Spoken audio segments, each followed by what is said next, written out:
Bonjour, bienvenue sur ma chaîne Rogerdi et dans cette nouvelle vidéo où nous allons ensemble explorer les bases du réseau local, donc le LAN globalement. Donc, dans la précédente vidéo, nous avons naturellement un peu parlé, bien sûr on a survolé, on n'est pas vraiment entré dans les détails, on a parlé un peu ce qu'est le poste d'administrateur système réseau, on a essayé un peu de voir un peu l'outil paquet traceur, qui est l'outil que nous allons utiliser durant toute cette série de vidéos. On a un peu essayé de comprendre c'était quoi un routeur, c'était quoi un switch, etc. Donc, naturellement, si vous avez des informations par rapport à ça, vous pourriez toujours aller chercher sur Internet. Donc, dans cette vidéo ici, on va élaborer 5 points assez importants. Le premier point, on va direct aller au vif du sujet. On va parler du premier point qui est la connexion de deux PC avec un câble croisé. En gros, c'est quoi un câble croisé? C'est celui-ci. Donc, comme j'ai dit tantôt dans la vidéo précédente, dans Packet Tracer, il y a plusieurs câbles. C'est un peu dans votre quotidien. Le câble que vous utilisez pour charger votre téléphone, il est différent du câble de la télé, il est différent du câble du frigo, etc. Donc, sur Packet Tracer, c'est exactement le même principe, mais il faudrait vraiment savoir que adapter un câble en fonction de l'équipement que vous avez devant vous. Donc, ici, en première position, nous avons le câble, celui-ci qui est le câble automatique qui permet naturellement de patcher. Lui, qu'est-ce qu'il fait? Il patch deux équipements en fonction du câble qui correspond le mieux.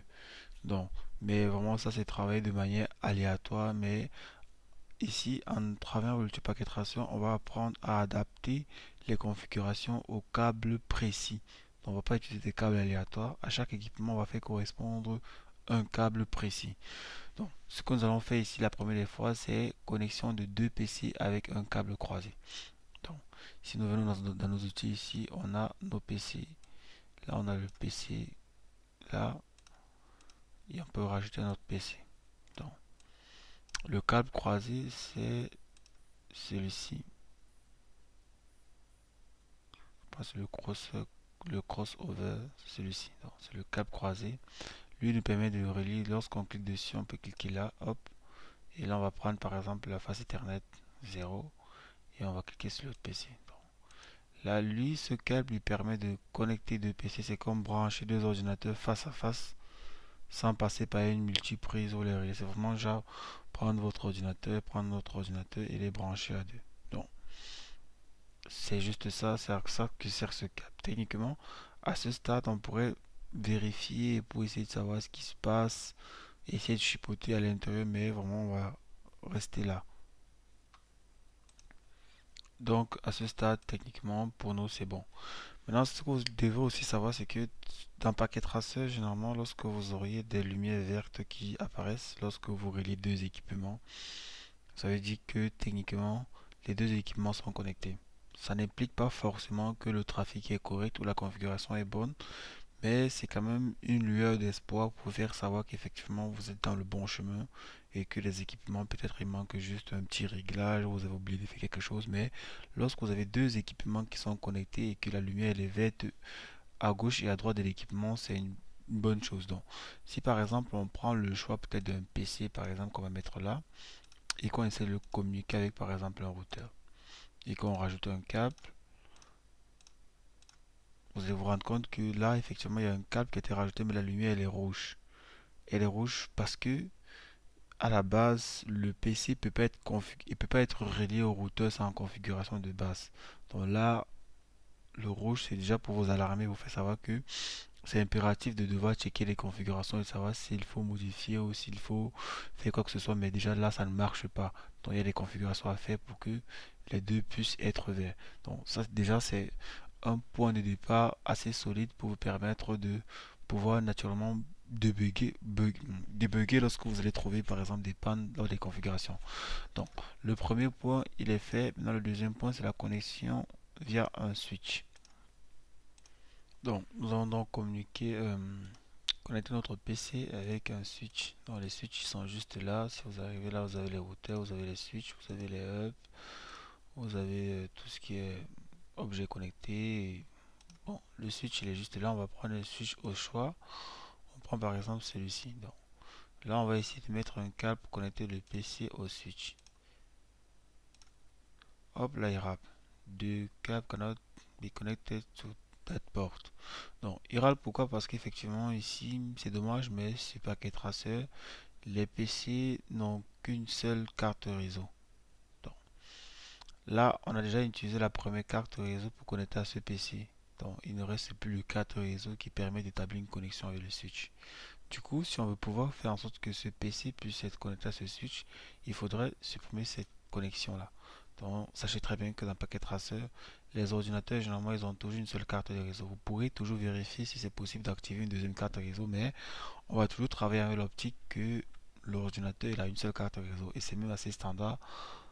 C'est très rare de voir des PC avec 2, 3 cartes réseau parce que c'est pas nécessaire d'avoir autant de cartes réseau, sauf pour vraiment pour des utilités énormes.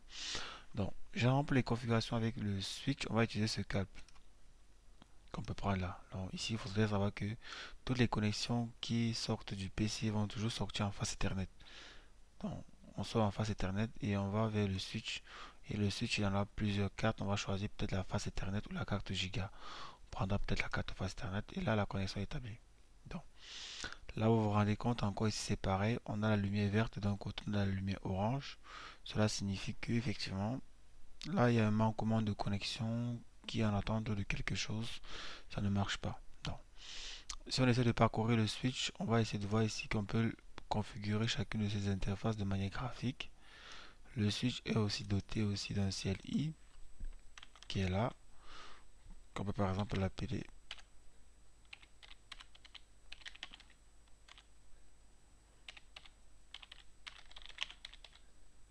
On va par exemple l'appeler par exemple lab.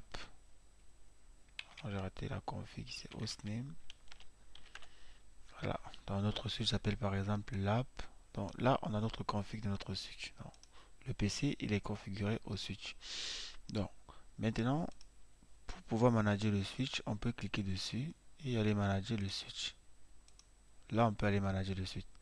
Mais sauf qu'il est aussi possible de pouvoir manager le switch, mais à distance, avec le câble, notamment le câble console. Donc, avec ce câble, il est possible de pouvoir manager le switch de cette façon. De cette façon, on peut, à partir du PC, avoir accès au terminal du switch. Donc, vous voyez là, on a notre câble console. Donc, je recommence.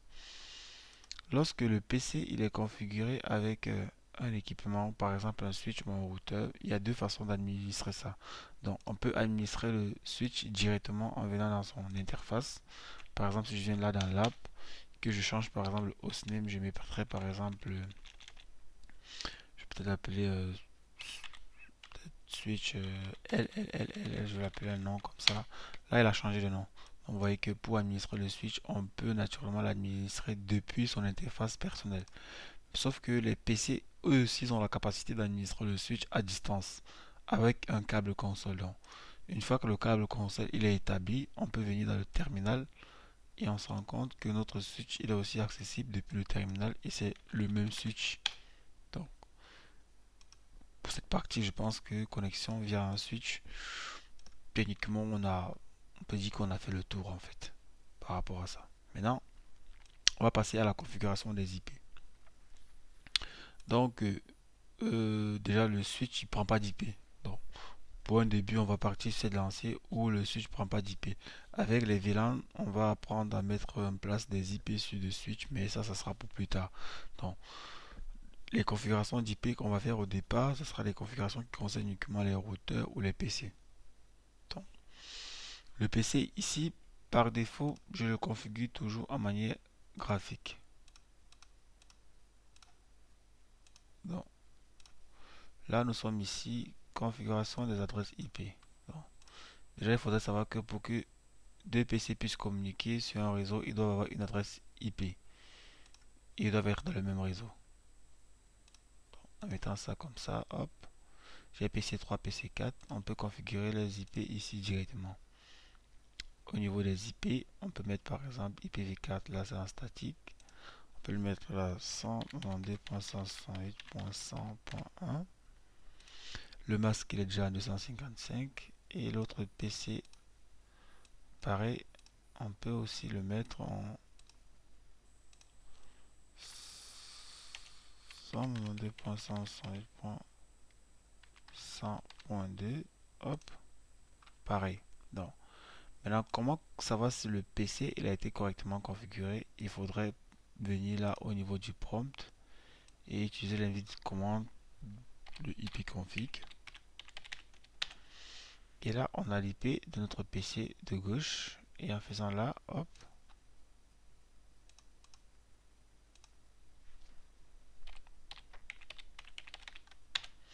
on a également l'IP de notre PC de droite. Donc, que se passe-t-il si on veut que les deux PC puissent communiquer avec un ping? Donc, on va essayer de ce côté de pouvoir joindre l'autre PC de l'autre côté. Si on fait un ping de la 192.168.0.2, on se rend compte qu'effectivement on peut joindre la machine qui est de l'autre côté avec le ping. Et si on va de l'autre côté et qu'on essaie de joindre celle-ci plutôt,